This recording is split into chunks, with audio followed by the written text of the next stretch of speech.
زیاتر شرۆڤێن بابەتانە دەکەم بە تایبەتی ئەوەی کە ئێستا لە ڕۆژاوای کوردستان و ناوچە کوردنشینەکان ڕوویدەدا بۆچی ڕوویداوە هەوکات هەڵوێستەکان و کاردانەوەکان لە داهاتوودا چی دەبن لەگەڵ دکتۆر زارا ساڵح ئەکادمیست لە بیرمنگامەوە لەگەڵ کوردستان 24 دکتۆر زارا سپاس کە لەگەڵمانی ئەوەی کە ئێستا لە ناوچە کوردنشینەکانی ڕۆژاوای کوردستان و سووریا ڕوودەدات چاوەڕوان کراو بوو بۆچی بارودۆخەکە بەم ئاستە گەیشت؟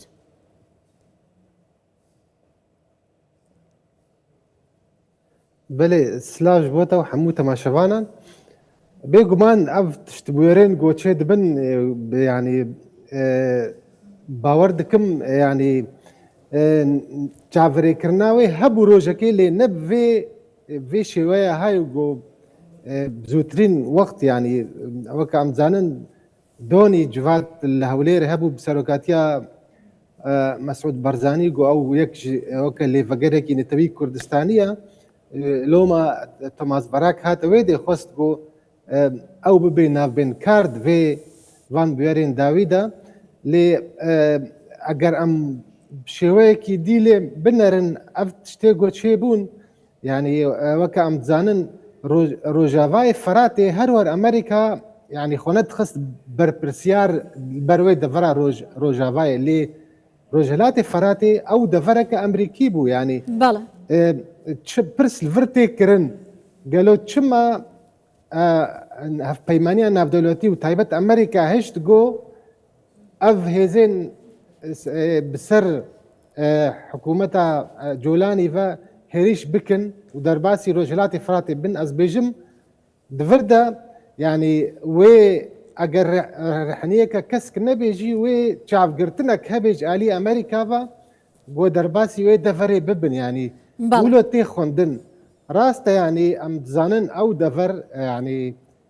taybet devera Dêra Zorê û Reqayê her du parêzer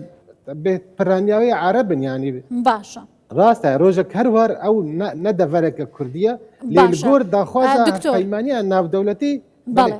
ئەگەر پێشڕەویەکانی سوپای عەرەبی سووریا لەو ناوچانە بەردەوام بێت و بۆ شوێنەکانی دیکەش پێشڕەوی بکەن و کۆنتترۆلی بکەن چه گۆڕانکاریەک لە نەخشەی سیاسی و جوگرافی لە سووریا ڕوودەدات؟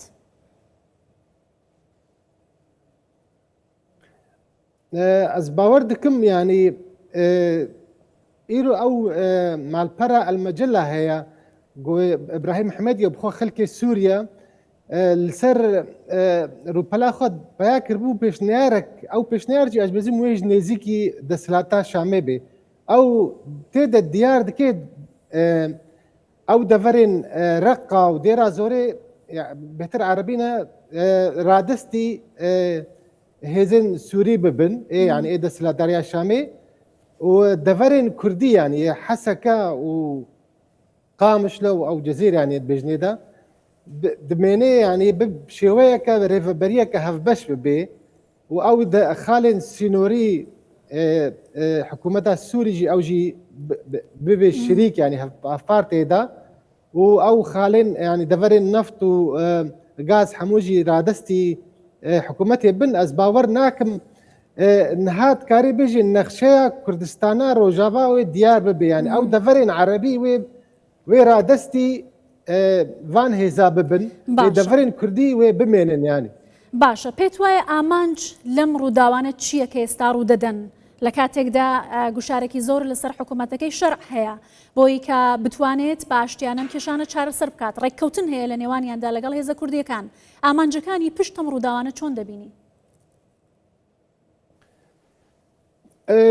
یا سەرەکە هێزە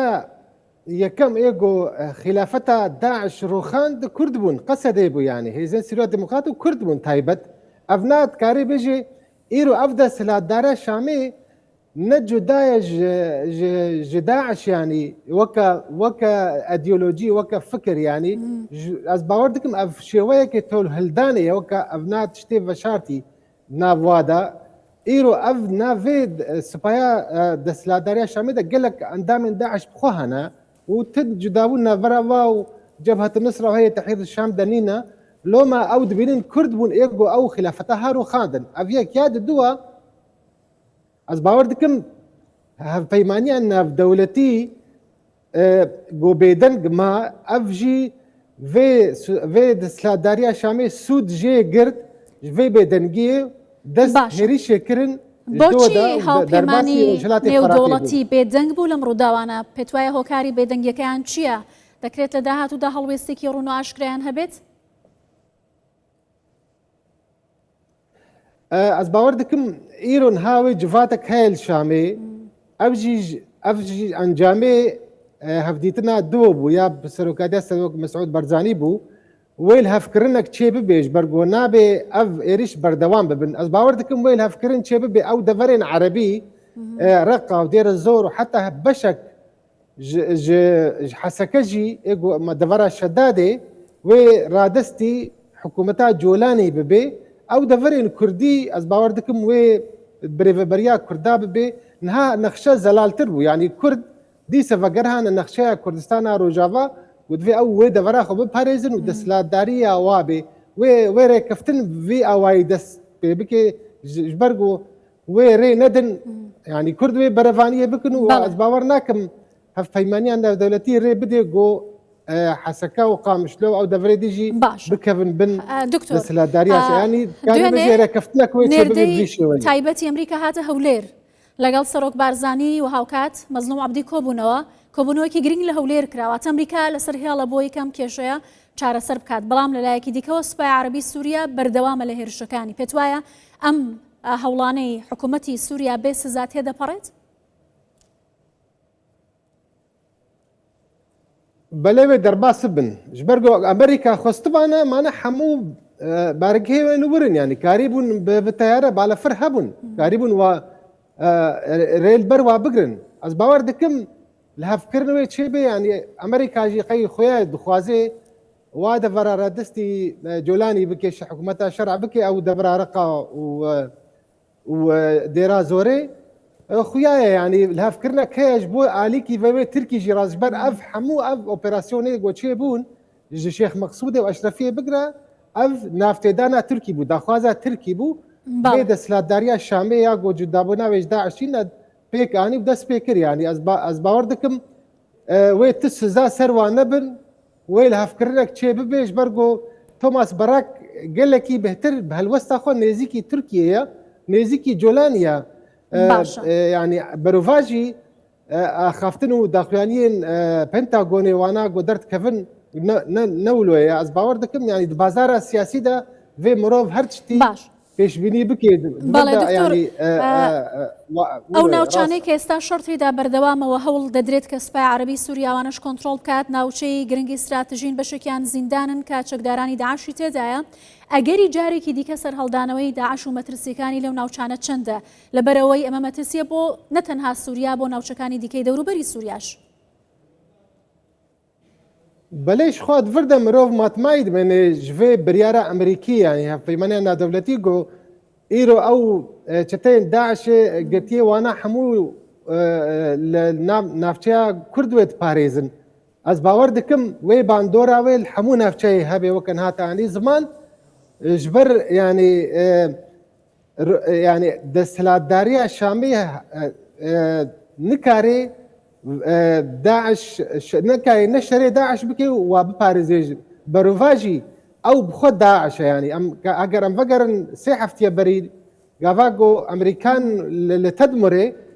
kesekî ji endamê Daeş bû bi xwe ji ewleya desthilatdariya Şamê bû sê Emerîkan kuştin. An got eger Amerîka vê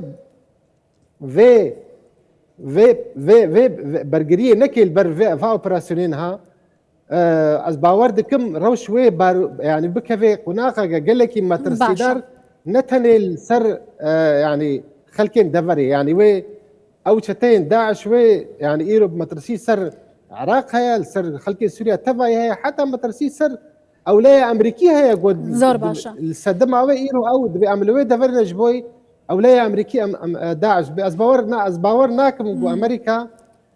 ew girtiyan bi dest hikûmeta Şamê ve bihêlê وبمن الجمع باشە دکتۆر ئەگەر بە کورتیش پێم بڵێ مەترسیەکانی سەر کورد لە ڕۆژاوای کوردستان لە ئەگەری بەردەوامیان پێشاتانە چی دەبێت؟ خەڵکێکی زۆر لە ناوچەکانی خۆیان ئاوارە بوون ئێستا بەرەو ناوچەکانی دیکە ڕۆیشتون. ئایا ئەگەری بەردەوامی ئەم ڕووداوانە مەترسی ناخاتە سەر جارێکی دیکە کۆمەڵکوژی کورد یا چۆڵکردنی ئەو ناوچانەی کە کوردی تێدانیشتەجێن؟ بەڵێ هەمووتش گەلێکی یعنی وێل مرۆڤ مەترسی هەیە جبر چیش وەکم گوت تۆلهلدانە داعش و تۆلهلدانە vê حکوومەتە هەیە ئەو گۆتارە کینێ و حقد و کراهەتێ ئەف ساڵەکە ئەف دەسەلاتدار دژی کووردا بکارتێنێ لەسەر ڕاگەهاندنێ سەر هەموو تشتی ji bo wilo jî مەترسی هەیە گو ئەف کەسێن هەن کووردا کۆمکوژیە دژی کووردا بکن گوهرتنا دیمۆغرافی jî bikin divir de ji bo wilo jî divê Kurd berê xwe bidin Amerîka hemû jî dibêjin bê Kurd em deyndarê Kurda tevane ji bo şerê Daeş başa mعناته hûn dereva dikin hûn ne deyndarê Kurdan e hûn hevalbendê Daeş û Colanî ne got îro ev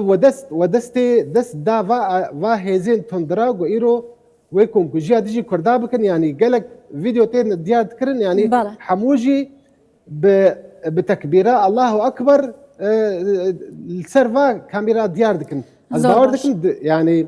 rola Serok Mesud Barzanî gelek heye ew namawî daxuyaniyawî gelekî giring bû divê demê de ji bo rawestandina van êrîşan dijî Kurda û Kurd bêne parastin û Kurd jî wê berevaniya xwe bikin lê em ne tenê nebesa ji bo şer rawestê divê Amerîka doz Amerîkiya bikin ji ber got ew sedemê vê komkujiyê ne. بەڵێ باشە سپاس دەکەم بەڕێز دکتۆر زارا ساڵح ئەکادمیست لە بیرمنگهامەوە لەگەڵم بووی سپاس.